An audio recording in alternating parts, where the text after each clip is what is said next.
حضرت محترم، جب انسان اپنا اور اپنے خدا کے معاملات کو تنہائی میں بیٹھ کر ڈسکس ہی نہیں کرے گا تو اس کو اپنے اندر کا شور نظر نہیں آئے گا وہ کہاں ہے. یہ دنیا پرستی ہے. دنیا ہمیں نہیں چھوڑتی ہے. جب دنیا نہیں چھوڑے گی تو میں کچھ بھی نہیں چھوڑ سکتا. دنیا تھی رسول خدا کے جانے کے بعد مدینہ میں. لوگوں کو اپنا مقام چاہیے تھا. اس قبیلے کو اپنی جگہ چاہیے تھی, اس قبیلے کو اپنی جگہ چاہیے تھی.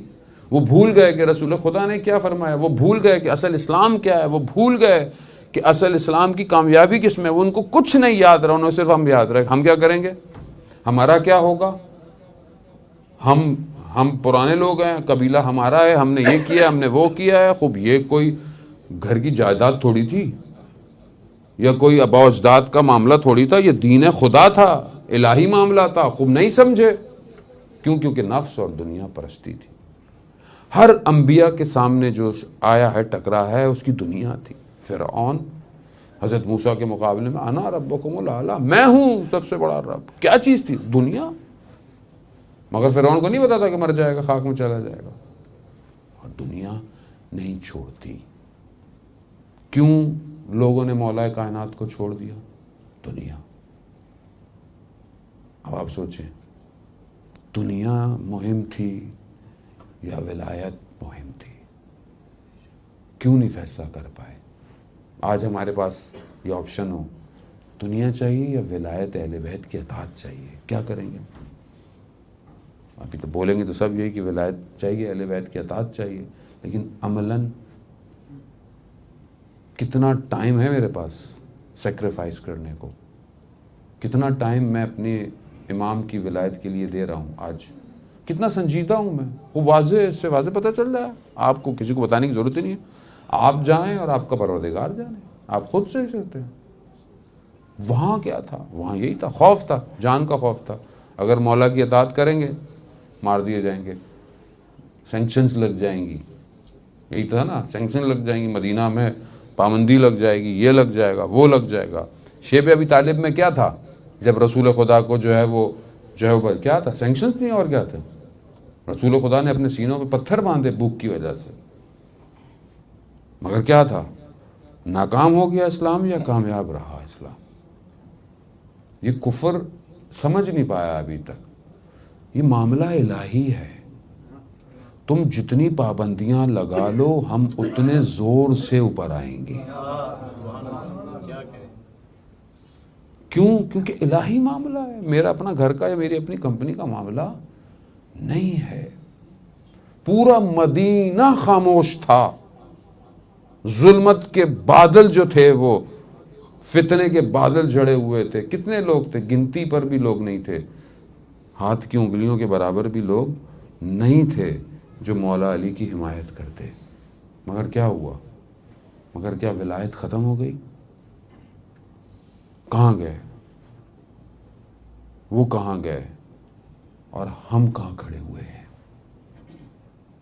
انہوں نے کیا کیا؟ وہ سمجھ رہے تھے کہ مولا کائنات کو خاموش بٹھائیں گے, یا وہ جو 100 سال تک ممبروں سے مولا کے خلاف بولتے رہے وہ کیا سمجھے کہ مولا علی کے فضائل کو دبا دیں گے؟ الہی معاملہ تھا. آج آپ کے سامنے پوری دنیا میں اسلام کا پرچم کس کے پاس ہے؟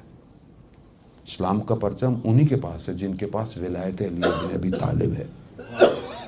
آج پوری دنیا کے کفار کے مقابلے میں کون کھڑا ہوا ہے؟ وہ یہ سمجھ رہے تھے کہ ہم یوں کر دیں گے, مگر انہیں نہیں پتا تھا یہ الہی معاملہ ہے. وہاں انہوں نے حضرت زہرا سلام اللہ علیہا نے کیا کر کے دکھایا؟ یہی دکھایا کہ چاہے میں تنہا ہوں مگر میں ولایت کے لیے دروازے کھٹکھٹاؤں گی اور میں نکلوں گی, چاہے جتنے ظلمت ہوں. دنیا پرستی نہیں تھی وہاں پر. خوب ورنہ وہ خود سیدۃ النساء العالمین تھی. پورے عالم انسانیت کی لیے وہ معتبر خاتون تھیں. قرآن ان کی تعریف کر رہا ہے, قرآن کی آیات ان کے لیے نازل ہیں. رسول خدا کی حدیثیں, رسول خدا سب سے بہترین افضل اگر کسی چیز کو سمجھتے تھے تو حضرت سیدہ سلام اللہ علیہ ہیں.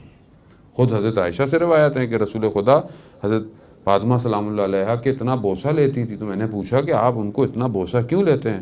کہا مجھے جب بھی بہشت کی خوشبو سونگنی ہوتی ہے، میں فاطمہ کو بوسے کرتا ہوں، میں اہتمام کرتا ہوں حضرت سیدہ۔ جب بھی کچھ ایسا ہوتا تھا، جب ان کو دیکھنا ہوتا تھا، جتنے بھی کام کرنے ہوتے تھے، صرف حضرت سیدہ ہے۔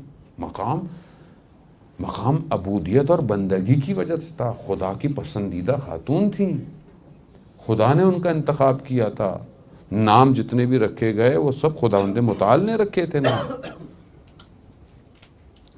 قرآن کے اندر جو حضرت مریم کے لیے ہے کہ جب کھانا آتا ہے اور ان تک پہنچتا ہے اور ساری چیزیں پہنچتی ہیں، حضرت زکریا جب بھی آتے ہیں تو کھانا رکھا ہوتا ہے، وہ پوچھتے ہیں کہاں سے ہوا، کہا خود پروردگار کی طرف سے آیا ہے، یہ وہ رزق دینے والا ہے بغیر حساب، وہ جتنا دل چاہے وہ رزق دیتا ہے۔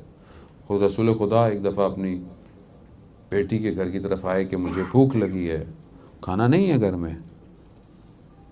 ایسے میں آئے اور کسی نے جو ہے وہ ہمسائے نے کچھ دے دیا، تو بی بی نے اس کو نہیں دیکھا، اس کو ڈھانک دیا، کہا خوب میرے اولاد سے زیادہ حق جو ہے وہ میرے والد بزرگوار کا، ان کو بلائیں۔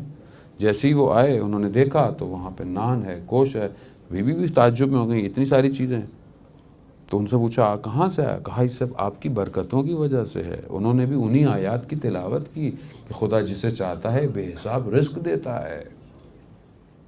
خود جو ہے وہ بھوکے رہ رہے ہیں، لیکن دروازے پہ کوئی سائل آیا ہے اس کو خالی ہاتھ نہیں لوٹاتے ہیں۔ خوب یہ عظمتیں ہیں، ایسا نہیں تھا۔ ہم لوگ سمجھتے ہیں کہ شاید یہ مطلب تاریخ میں ایسی نہ، واقعاً ایسے حالات تھے کہ سختیاں تھیں، ایک روٹی ایک نان بنانا مشکل تھا، ایک ہی نان ہوتا تھا، وہ بھی ساحل لے کے چلا جاتا تھا۔ خوب توجہ کریں، کیوں؟ حالانکہ ملائکہ گھر کی طرف اتر رہے ہیں، محدثہ ہیں، ملائکہ سے گفتگو کرتی ہیں، مگر کیوں اس دنیا کے اندر آ کر یہ کیا؟ رسول خدا وارد ہوتے ہیں، حضرت سیدہ کا چہرہ رنگ پریشان ہے۔ کہا بیٹی کیوں پریشان ہے؟ کہا بابا مجھے روز قیامت کا منظر پریشان کر رہا ہے۔ کہا کیوں؟ کہا روز قیامت میں لوگوں کے پاس لباس نہیں ہوں گے۔ تو ایسے میں پروردگار نے حضرت جبرائیل کو بھیجا، حضرت جبرائیل نے رسول خدا سے فرمایا کہ اللہ نے حضرت سیدہ کو سلام بھجوایا ہے اور کہا ہے کہ آپ پریشان نہ ہوں، ہم روز قیامت میں آپ کے ماننے والوں کو نور کے ایک دائرے میں رکھیں گے۔ آپ سوچ رہے ہیں وہ ہمارے لیے پریشان ہے، وہ ان کو کیا پریشانی، ان کی اپنی ذات کے لیے کوئی پریشانی نہیں ہے۔ رسول خدا کی حدیث ہے کہ پہلا شخص، پہلا فرد جو جنت میں جائے گا وہ حضرت فاطمہ ہے، مگر وہ ایک روایت میں ہے کہ وہ جب تک انہوں نے کہا امام حسین کو کہ بیٹا میں جب تک نہیں جاؤں گی جب تک تمہارا آخری عزادار نہیں جائے گا۔ خوب کتنا یعنی ولایت کا دفاع، نظام کا دفاع، اپنی جان قربان کر دینا، اسلام کو باقی رکھ لینا، اس کے بعد ساری باتیں چیزیں آنے والے وقت کے لیے، امت کے لیے، قوم کے لیے، محبین کے لیے۔